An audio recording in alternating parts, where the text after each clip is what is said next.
हं. कल्पना करा एक असा दरोडा जिथे कुलूप अजिबात तुटलेलं नाहीये, तिजोरी फोडलेली नाही आणि तरीही अत्यंत मौल्यवान गोष्ट चोरीला गेलीये. ती गोष्ट म्हणजे एखाद्या व्यक्तीचं स्वतःच्या मनावरचं नियंत्रण.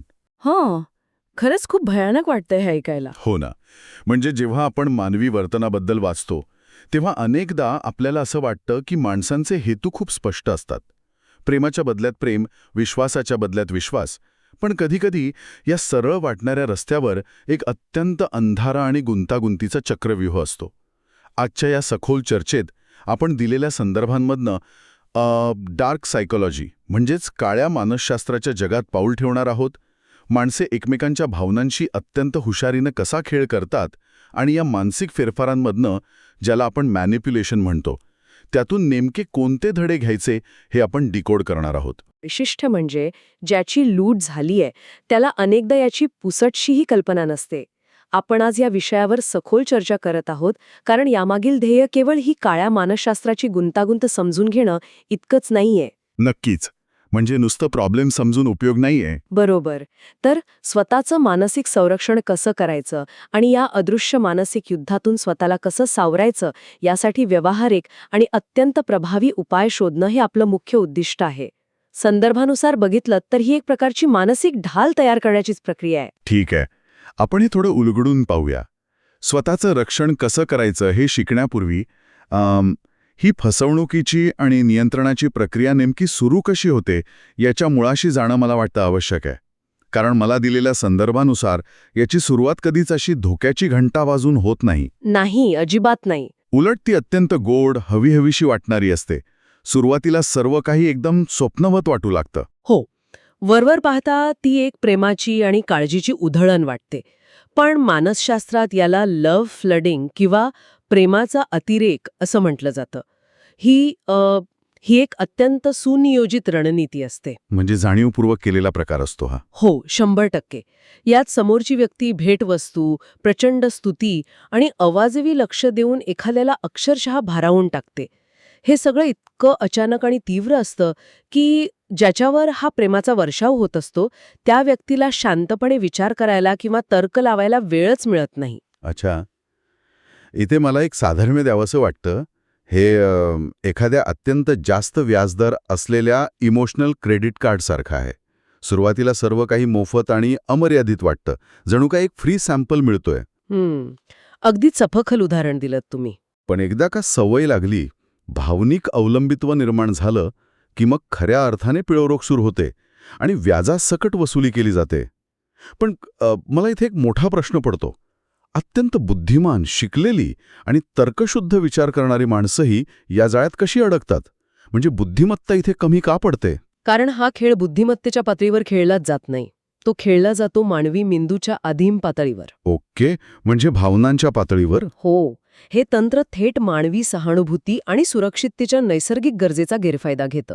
जेव्हा कोणी आपल्यावर प्रचंड स्तुतीचा वर्षाव करताना तेव्हा आपल्या मेंदूत डोपामाइन नावाचं रसायन पाझरतं, जे आपल्याला आनंदाची आणि सुरक्षिततेची भावना देतं.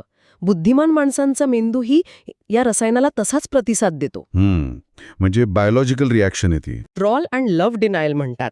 बापरे, म्हणजे ज्या व्यक्तीने तुम्हाला एकदम आकाशात नेऊन ठेवलंय ती अचानक तुम्हाला जमिनीवर आपटते, अचानक अबोला धरणं किंवा दुर्लक्ष करणं सुरू होतं, असं काहीसं? अगदी तसंच. पण यामागचं मानसशास्त्र अधिक खोल आहे. ज्या व्यक्तीने भावनिक आधाराची सवय लावलेली असते ती अचानक शांत होते. कोणतंही स्पष्टीकरण न देता सायलेंट ट्रीटमेंट दिली जाते. आणि मग समोरचा माणूस कन्फ्यूज होतो पूर्णपणे. हो, यातून समोरच्या व्यक्तीला प्रचंड एकटेपणाची आणि ते प्रेम कायमचं गमावण्याची भीती वाटू लागते. माणसाचा मेंदू या अचानक झालेल्या बदलाला एक प्रकारचा धोका किंवा थ्रेट मानतो आणि ह्याच भीतीचा, अगतिकतेचा फायदा घेऊन फसवणूक करणारी व्यक्ती स्वतःच्या आवाजी मागण्या मान्य करायला भाग पाडते. कारण ती गमावलेली सुरक्षिततेची भावना परत मिळवण्यासाठी तो माणूस काहीही करायला तयार होतो. हे खरोखरच अस्वस्थ करणारं आहे. म्हणजे शब्दांचा खेळ करून माणसाला पारखलं जातं. पण एक विचार करा, जर एखाद्याचे शब्द इतके गोड आणि गुंतागुंतीचे असतील, त्यांचा मुखवटा इतका परिपूर्ण असेल, तर ते खोटं बोलत आहेत हे ओळखायचं कसं? शब्दांवरून तर आतला हेतू काहीच कळणार नाहीये. इथे सर्वात वेदक गोष्ट म्हणजे शब्दांवरून नाही तर त्यांच्या शरीराच्या भाषेवरून हे ओळखता येतं. कारण माणूस शब्दांची रचना अत्यंत हुशारीने करू शकतो, पण मानवी शरीर, विशेषतः आपली मज्जासंस्था, सत्य लपवण्यात खूप कच्ची असते. अच्छा, म्हणजे बॉडी लँग्वेज आपल्याला सत्य सांगते? हो, शरीराचे काही संकेत हे अनैच्छिक असतात, ज्यावर आपलं नियंत्रण नसतं. या संदर्भात दिलेल्या एका अत्यंत महत्त्वाच्या संकल्पनेचा उल्लेख करायला हवा. ती म्हणजे दुःखी हास्य किंवा द अनहॅपी स्माईल. दुःखी हास्य म्हणजे खोटं हसणं. पण हसणं तर हसणं असतं. त्यात खरा आणि खोटा असा शारीरिक फरक कसा ओळखायचा? खोटे हसणे आणि खरे हसणे यात एक मोठा जैविक फरक असतो. जेव्हा एखादा माणूस खऱ्या अर्थाने आनंदी होऊन हसतो, तेव्हा फक्त त्याचे ओठच नाही तर डोळ्यांच्या आजूबाजूचे स्नायू, ज्याला विज्ञानात ऑर्बिक्युलरिस ऑक्युलाय म्हणतात, ते आकुंचन पावतात. ओके, म्हणजे डोळ्यांपर्यंत ते हास्य पोचतं. बरोबर. त्यामुळे डोळ्यांच्या कड्यांवर सुरकुत्या पडतात. हे स्नायू आपल्या नियंत्रणात नसतात, ते फक्त खऱ्या भावनेलाच प्रतिसाद देतात. पण जे लोक फसवणूक करत असतात किंवा खोटं हसत असतात, त्यांचं हास्य फक्त तोंडापुरतं मर्यादित असतं. म्हणजे डोळे एकदम शांत असतात. अगदी. त्यांचे गाल ओढले जातात, पण त्यांचे डोळे पूर्णपणे स्थिर आणि थंड असतात. फसवणुकीचे संकेत सहसा चेहऱ्याच्या वरच्या भागात नसून तोंडाच्या आजूबाजूच्या कृत्रिम हालचालींमध्ये लपलेले असतात. क्या बात आहे. हे खूपच रंजक आहे. म्हणजे डोळे खोटं बोलू शकत नाहीत, फक्त ओठ खोटं बोलतात. आणि या व्यतिरिक्त शरीराचे आणखी कोणते संकेत असतात जे या काळ्या मानसशास्त्राचा वापर करणाऱ्यांना उघडे पाडतात? दुसरा अत्यंत महत्वाचा संकेत म्हणजे बचावात्मक पवित्रा किंवा डिफेन्सिव्ह पोश्चर. जेव्हा एखादी व्यक्ती खोटे बोलत असते किंवा त्यांच्या मनात काही कपट असतं, तेव्हा ती नकळतपणे स्वतःला सावरण्याचा किंवा लपवण्याचा प्रयत्न करते. म्हणजे जसं की हातांची घडी घालणं. हो, हातांची घडी घालणे, शरीराचा भाग किंचित मागे घेणे किंवा बोलताना वारंवार स्वतःच्या चेहऱ्याला, नाकाला स्पर्श करणे. यामागचं कारण असं की खोटं बोलताना त्यांच्या मेंदूला आपण कोंडीत सापडल्यासारखं किंवा धोक्यात असल्यासारखं वाटत असतं. जर आपण याला एका मोठ्या संदर्भात पाहिलं तर खोटे बोलणारे अनेकदा शब्दांची रचना उत्तम करतात, पण त्यांच्या शरीराची ठेवण त्यांच्या मनातील अतीव अस्वस्थता उघड करत असते. इथे मला एक विचार मांडायचा आहे आणि थोडा आक्षेपही घ्यायचा आहे. कधीकधी आपण हे शारीरिक संकेत पाहतो, आपल्याला आतून जाणवतं की काहीतरी गडबड आहे, पण तरीही आपण ते जाणून बुजून दुर्लक्षित करतो. असं का? हा खूप महत्वाचा मुद्दा आहे. कारण अनेकदा आपल्याला ते पांढरे खोटे किंवा ती खोटी स्तुती ऐकायला आवडते. आपल्याला सत्य पचवायला जड जातं. म्हणून आपण त्या खोट्या गोडव्याकडे ओढले जातो. आपणच स्वतःला फसवत असतो का? हा एक अत्यंत मार्मिक मुद्दा आहे. याला मानसशास्त्रात कॉग्निटिव्ह डिसोनन्स असं म्हणतात. कॉग्निटिव्ह डिसोनन्स? अच्छा. हो, जेव्हा आपल्या आतला आवाज सांगत असतो की ही व्यक्ती खोटं बोलतेय, पण आपलं मन सांगत असतं की ही स्तुती ऐकायला खूप छान वाटतेय, तेव्हा मेंदू सत्याकडे दुर्लक्ष करण्याचा सोपा मार्ग निवडतो. आणि डार्क सायकोलॉजी वापरणारे लोक माणसाच्या याच कमकुवतपणाचा अत्यंत अचूक गैरफायदा घेतात. म्हणजे त्यांना बरोबर माहिती असतं की आपल्याला काय ऐकायला आवडेल. नक्कीच. त्यांना नेमके कोणते शब्द समोरच्याला हवेहवेसे वाटणार आहेत याची नस सापडलेली असते. हे तर वैयक्तिक किंवा रोमांटिक नात्यांबद्दल झालं. तिथे भावनांचा गुंता असतो हे समजण्यासारखं आहे. पण हे गैरप्रकार फक्त वैयक्तिक आयुष्यापुरते मर्यादित नाहीत ना? जिथे आपण आपल्या दिवसाचा बहुतांश वेळ घालवतो, म्हणजेच कामाचं ठिकाण, ऑफिस, तिथे कसं काम करतं? तिथे तर व्यावसायिकता असते ना? दुर्दैवाने कामाच्या ठिकाणी हे अत्यंत धोरणात्मक पद्धतीने आणि जास्त भयावह स्वरूपात वापरलं जातं. संदर्भामध्ये मॅकियावेलियन विचारसरणीचा अत्यंत सविस्तर उल्लेख आहे. ही संकल्पना निकोलो मॅकियावेली यांच्या द प्रिन्स या पुस्तकातील सिद्धांतांवर आधारित आहे. मॅकियावेली, बरोबर. या विचारसरणीचा मूळ गाभा म्हणजे ध्येय गाठण्यासाठी कोणताही मार्ग स्वीकारायला हरकत नाही. The ends justify the means. हो, मॅकियावेलियन प्रवृत्तीबद्दल मी वाचलेलं आहे. हे लोक अत्यंत स्वार्थी, थंड डोक्याचे आणि स्वतःच्या फायद्यासाठी काही करू शकणारे असतात. अगदी. आणि कामाच्या ठिकाणी त्यांची कार्यपद्धती अत्यंत घातक असते. ते ऑफिसमध्ये सहकाऱ्यांना माणूस म्हणून बघतच नाहीत. त्यांच्यासाठी इतर लोक म्हणजे केवळ एका कोड्याचे तुकडे किंवा स्वतःचा हेतू साध्य करण्यासाठी लागणारी साधनं म्हणजे रिसोर्सेस असतात. बापरे. म्हणजे फक्त वापरायला माणसं हवीत त्यांना. हो. कुणाचा कसा, कुठे आणि किती वापर करायचा याची त्यांची आखणी बुद्धिबळाच्या पटासारखी पक्की असते. ते माहिती मुद्दाम लकरून ठेवतात, जेणेकरून इतरांना त्यांच्यावर अवलंबून राहावं लागेल. इथे परिस्थिती खरोखरच एक रंजक वळण घेते, कारण एक सामान्य निरीक्षण असं आहे की अशी प्रवृत्ती असणारे लोक ऑफिसमध्ये अत्यंत यशस्वी होतात. ते वेगाने कॉर्पोरेट शिड्या चढतात, त्यांना बढती मिळते. जर ते इतके स्वार्थी आणि घातक आहेत, तर मॅनेजमेंट त्यांच्या या खऱ्या रूपाला का ओळखू शकत नाही? याचं मुख्य कारण म्हणजे देखावा आणि गुप्तता, परसेप्शन अँड स्टेल्थ. या प्रवृत्तीचे लोक स्वतःच्या सार्वजनिक प्रतिमेची प्रचंड काळजी घेतात. अच्छा, म्हणजे स्वतःची इमेज एकदम क्लीन ठेवतात. जर त्यांना एखाद्याला कामावरून काढायचं असेल किंवा दुसऱ्याच्या कामाचं श्रेय स्वतःकडे घ्यायचं असेल तर ते अत्यंत गुप्तपणे कट रचतात. पण लोकांमोर, विशेषतः वरिष्ठांसमोर, स्वतःला अत्यंत मदतीला धावून जाणारे, सर्वांचं हितचिंतक असल्याचा खोटा देखावा हुशारीने उभा करतात. आणि मग कुणाला त्यांच्यावर संशयही येत नाही. अगदी बरोबर. ते इतक्या शिताफीने वागतात की ज्याच्या विरुद्ध कट रचलाय त्याला शेवटपर्यंत वाटत राहतं की हा तर माझा सर्वात चांगला मित्र आहे. ते कधीच थेट वार करत नाहीत. ते परिस्थिती अशी निर्माण करतात की समोरचा स्वतःहूनच चुकीचा सिद्ध होईल. बापरे, म्हणजे पडद्यामागे सूत्र हलवायची आणि स्टेजवर मात्र एका अत्यंत साध्या चांगल्या माणसाची भूमिका साकारायची. ज्याला आपण ऑफिस पॉलिटिक्स म्हणतो, त्याचं हे सर्वात काळं रूप आहे. आतापर्यंत आपण या चक्रव्यूहाची रणनीती पाहिली, शत्रूचे डावपेच समजून घेतले. पण या माहितीचा उपयोग काय जर आपण स्वतःला वाचवू शकलो नाही? बरोबर आहे. या मानसिक युद्धातून स्वतःचं रक्षण कसं करायचं, गमावलेलं नियंत्रण परत कसं मिळवायचं, यावर संदर्भांमध्ये काही ठोस उपाय आहेत का? नक्कीच आहेत. यावर संदर्भांमध्ये एक अत्यंत स्पष्ट आणि टप्प्याटप्प्याने जाणारी व्यावहारिक मार्गदर्शिका दिली आहे.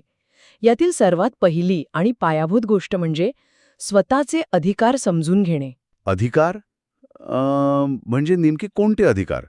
लीगल अधिकार की मानसिक पातळीवरचे? मानसिक आणि भावनिक पातळीवरचे मूलभूत अधिकार. यात सर्वात मोठा अधिकार म्हणजे अपराधीपणा न बाळगता ठामपणे नाही म्हणण्याचा हक्क. म्हणजे नो म्हणता आलं पाहिजे. हो, जेव्हा कोणी आवाजवी मागणी करतं किंवा मानसिक दबाव टाकतं, तेव्हा त्याला स्पष्ट नकार देण्याचा पूर्ण अधिकार आपल्याला असतो. आणि सर्वात महत्त्वाचं म्हणजे त्या नकारासाठी कोणतंही लांबलचक स्पष्टीकरण देण्याची किंवा माफी मागण्याची अजिबात गरज नसते. मॅनिप्युलेटर्सना वाटतं की तुम्ही प्रत्येक गोष्टीचं स्पष्टीकरण द्यावं जेणेकरून ते त्यात चुका काढू शकतील. हे ऐकायला आणि तात्विकदृष्ट्या बोलायला खूप सोपं वाटतंय, पण वास्तवात जे लोक स्वभावानेच इतरांना खुश ठेवणारे असतात, ज्यांना आपण पीपल प्लीजर्स म्हणतो, ज्यांना संघर्ष नको असतो, त्यांच्यासाठी तोंडावर नाही म्हणणं खूप कठीण असते. त्यांना नेहमी वाटतं की नकार दिला तर समोरचा दुखावेल किंवा नातं तुटेल. अशा लोकांनी नेमकी काय कृती करावी? ही एक अतिशय खरी आणि सामान्य अडचण आहे. अशा लोकांसाठी मागण्यांना प्रतिप्रश्न करणे आणि वे मागून घेणे हे तंत्र अत्यंत प्रभावी ठरतं. डार्क सायकोलॉजी वापरणारे नेहमी एक खोटं तातडीचं वातावरण निर्माण करतात. म्हणजे जसं सेल्समॅन करतात तसं आत्ताच निर्णय घ्या असं काहीसं. बरोबर. त्यांना त्वरित उत्तर हवं असतं. अशा वेळी थेट नाही म्हणण्याऐवजी फक्त एक वाक्य वापरायचं, मी यावर विचार करेन. अच्छा, I will think about it. हो, किंवा मला माझं वेळापत्रक तपासावं लागेल. या एका साध्या वाक्यामुळे मोठा बदल घडतो. मी यावर विचार करेन. हे खरंच एक खूप ताकदवान वाक्य आहे, कारण यात आपण नकारही देत नाहीये आणि होकारही देत नाहीये. आपण फक्त तो तातडीचा दबाव झुगारून देतोय. आपण स्वतःच्या निर्णयाचं नियंत्रण स्वतःकडे खेचून घेतोय. अगदी बरोबर विश्लेषित केल्यात. या एका वाक्यामुळे तुम्हाला शांतपणे विचार करायला वेळ मिळतो आणि समोरच्याच्या दबावाचं तंत्र तिथंच निकामी होतं. यासोबतच पुढची महत्वाची पायरी म्हणजे स्वतःच्या कमकुवत बाजू लपवणे. म्हणजे आपले वीक पॉइंट्स कुणाला सांगायचं नाहीत. हो, डार्क ट्रायड प्रवृत्तीचे लोक सतत इतरांच्या कमकुवत बाजू, त्यांची गुपितं, त्यांच्या भीती शोधत असतात. त्यामुळे आपली खोलवरची दुःख किंवा भीती अशा लोकांसमोर कधीही उघड करू नये, कारण ते योग्य वेळ येताच याचाच हत्यार म्हणून वापर करतात. म्हणजे शार्क माशांसमोर कधीही रक्तबंबाळ होऊन जाऊ नका, कारण ते तुमच्या दुखापतीचाच फायदा घेतील. आणि संदर्भात आणखी एका मनोवैज्ञानिक गोष्टीचा उल्लेख आहे, निर्णयांसाठी परवानगी न मागणे. हे थोडं सविस्तर सांगता येईल का? अनेकदा आपण आपल्या वैयक्तिक आयुष्यातील निर्णयांसाठी, विशेषतः जे निर्णय फक्त आपल्या स्वतःच्या हिताशी संबंधित आहेत, त्यासाठी इतरांच्या मान्यतेची किंवा परवानगीची वाट पाहतो. आपल्याला वाटतं की कोणीतरी आपल्या निर्णयावर शिक्कामोर्तब करावं. हो, आपण नेहमी दुसऱ्यांकडून व्हॅलिडेशन शोधत असतो. आणि जेव्हा आपण सतत दुसऱ्याची परवानगी मागतो, तेव्हा आपण नकळतपणे आपल्या आयुष्याचा रिमोट कंट्रोल त्यांच्या हाती सोपवत असतो. मॅन्युप्युलेटर्सना हेच आलं असतं. त्यामुळे स्वतःचे निर्णय स्वतः घेणे आणि त्या निर्णयांवर ठाम राहणे हा बचावाचा एक मोठा टप्पा आहे. पण समजा परिस्थिती पूर्णपणे हाताबाहेर गेली असेल, समोरची व्यक्ती अत्यंत विषारी किंवा टॉक्सिक असेल आणि कोणताही संवाद शक्य नसेल, तर अशावेळी काय मार्ग उरतो? तर मग तिथे अंतर ठेवणे आणि दुर्लक्ष करणे, ज्याला इंग्रजीत स्टोन वॉलिंग म्हणतात, या तंत्राचा वापर करावा लागतो. अशा लोकांपासून भावनिक आणि शक्य असल्यास शारीरिक अंतर ठेवणं हाच एकमेव उपाय उरतो. म्हणजे पूर्णपणे कट ऑफ करणं. हो, कारण मॅनिप्युलेट करणाऱ्या व्यक्तीचं मुख्य खाद्य काय असतं? तुमच्याकडून मिळणारी प्रतिक्रिया. तुम्ही चिडणं, रडणं किंवा स्पष्टीकरण देणं हे सर्व त्यांच्यासाठी इंधनासारखं असतं. जर तुम्ही एक दगडाची भिंत बनलात, त्यांच्या कोणत्याही भावनिक आवाहनाला किंवा टोमण्यांना शून्य प्रतिक्रिया दिली, तर त्यांना हवं असलेलं ते इंधन मिळणार नाही. आणि मग ते कंटाळून सोडून देतील. नक्कीच, ते हताश होतील आणि दुसरा शिकार शोधायला निघून जातील. थोडक्यात सांगायचं तर जर आपण प्रतिक्रियाच दिली नाही तर त्यांच्या आगीत तेल ओतण्यासारखं काही उरतच नाही. तो खेळ तिथेच संपतो. हे अगदी योग्य वर्णन आहे. आणि या संपूर्ण प्रक्रियेत सर्वात महत्त्वाचं म्हणजे आपली स्वतःची इच्छाशक्ती आणि मानसिक ऊर्जा टिकवून ठेवणं. मानसिक छळ करणारे लोक तुम्हाला सतत तणावात ठेवून तुमची विचार करण्याची क्षमता संपवण्याचा प्रयत्न करतात, जेणेकरून तुम्ही थकून त्यांच्या मागण्या मान्य कराल. म्हणजे मेंदू थकवणं हाच त्यांचा हेतू असतो. बरोबर. त्यामुळे स्वतःला शांत ठेवणं, संताप न करणं आणि स्वतःच्या सीमा अत्यंत स्पष्ट ठेवणं हाच या काळ्या मानसशास्त्राविरुद्धचा खरा बचाव आहे. क्या बात है. या सखोल चर्चेत खरोखरच अत्यंत गुंतागुंतीचे आणि डोळे उघडणारे धागेदोरे उलगडले गेले. प्रेमाच्या अतिरेकापासून मिळणाऱ्या डोपामाइनच्या जाळ्यापासून ते अचानक दिल्या जाणाऱ्या सायलेंट ट्रीटमेंटच्या भीतीपर्यंत. तो एक मोठा प्रवास होता. हो ना. आणि कामाच्या ठिकाणच्या मॅकियावेलियन राजकारणात लोक कसे प्याद्यासारखे वापरले जातात इथून ते खोटे हसणारे डोळे कसे ओळखायचे इथपर्यंत. आणि सर्वात महत्त्वाचं म्हणजे दबावाखाली असताना मी यावर विचार करेन असं ठामपणे सांगून स्वतःच्या सुरक्षिततेच्या सीमा नव्याने आखण्यापर्यंतचा हा प्रवास अत्यंत माहितीपूर्ण होता. आणि हे सर्व उपाय, ही माहिती केवळ ऐकण्यासाठी नाही, तर दैनंदिन आयुष्यात एक व्यावहारिक ढाल म्हणून वापरली गेली पाहिजे. कारण ही मानसिक युद्ध रोज आपल्या आजूबाजूला लढली जात असतात. हे अगदी खरं आहे. पण आता या चर्चेच्या शेवटी या सर्व संदर्भांवरून माझ्या मनात एक अत्यंत वेगळा आणि अस्वस्थ करणारा विचार घोळतोय. अच्छा, कोणता विचार? आपण सुरुवातीला म्हटलं की मानवी नाती एका चक्रव्यूहासारखी असतात. आपण आत्तापर्यंत फक्त इतरांपासून स्वतःचं रक्षण कसं करायचं यावर बोललो. शत्रू नेहमी बाहेर असतो असा आपला समज असतो. पण जर आपण डार्क ट्रायडच्या सिद्धांताकडे अधिक बारकाईने पाहिलं, ज्यामध्ये असं म्हटलंय की मॅकियावेलिझम, नार्सिसिझम यांसारखे काही काळे अंश प्रत्येक माणसात कमी अधिक प्रमाणात जन्मजात लपलेले असतात. बापरे, हा एक अत्यंत भेदक आणि स्वतःला आरसा दाखवणारा विचार आहे. तर मग इथे एक मोठा प्रश्न पडतो. आपण नेहमी स्वतःला बळी किंवा विक्टीम मानतो, पण कधीतरी नकळतपणे आपणच तर आपल्या फायद्यासाठी, आपलं काम सोपं व्हावं म्हणून किंवा भावनिक सुरक्षितेसाठी आपल्या जवळच्या लोकांचा गैरवापर करत नाही ना? हे शक्य आहे. कधीतरी आपणच तर तो प्रेमाचा अतिरेक करून नंतर माघार घेत नाही ना? आपल्याला वाटत असतं की आपण चक्रव्यूहात अडकलोय, पण कधीतरी आपणच तर तो चक्रव्यूह रचत नाही ना? स्वतःच्या आत डोकावून पाहण्याचं आणि ह्या काळ्या छटा स्वतःमध्ये शोधण्याचं हे एक अत्यंत महत्त्वाचं आव्हान आहे, ज्याचा विचार या चर्चेनंतर नक्कीच व्हायला हवा. नक्कीच. स्वतःच्या वर्तनाचं हे प्रामाणिक विश्लेषणच खऱ्या अर्थाने आपल्याला या मानसिक खेळातून बाहेर काढू शकतं. अगदी बरोबर. याच एका विचार करायला लावणाऱ्या प्रश्नावर आपण आजची ही सखोल चर्चा इथेच थांबूया. माहिती मिळवत राहा, सतर्क राहा आणि सर्वात महत्त्वाचं म्हणजे स्वतःच्या आणि इतरांच्याही भावनांचा आदर करायला विसरू नका.